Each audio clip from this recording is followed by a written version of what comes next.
hormat sareng lancangan angkatan kakak kelas sareng adik-adik kelas anu ku sikap tika dedeg. Langkung ti payun hayu urang panjatkeun puji sareng syukur ka Ilahi Robbi nu manakala hidayahna sareng inayana urang sadaya tiasa kempel dina ieu tempat ieu dina kaayaan sehat walafiat. Amin. Dina waktu sieu abdi bade nerangkeun pikeun pentingna ngajaga kebersihan sakola kanggo urang sadayana. Janten urang sadayana kada atawa wajib ngajaga kebersihan pikeun diri urang sorangan.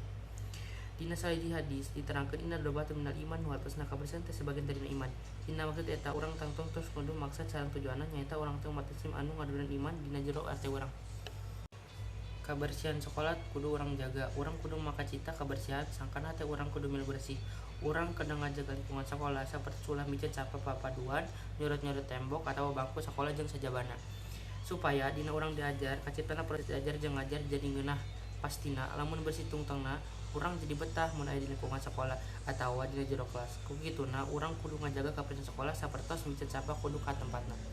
Kebersihan oge aya marupi-rupi macemna nyaeta bersih hate, bersih jiwa, bersih raga, sareng bersih rohani.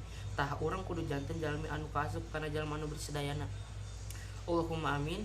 Hayu urang sami ningkatkeun pola hirup sehat kanggo kasarean urang sadayana sangkan tiasa leuwih getol kana ibadah ka Gusti Nu Maha Welas tur Maha Asih. Ku cara sarengkeun urang hayu ngajaga kebersihan dina lingkungan sakola. Mung sakitu wae abdi nyanggakeun biantara pamungkas pisanggem bila aya basa anu kirang antep sarana atanapi kecap anu kirang warna larakna mugi kersa diapunten. Wassalamualaikum warahmatullahi wabarakatuh.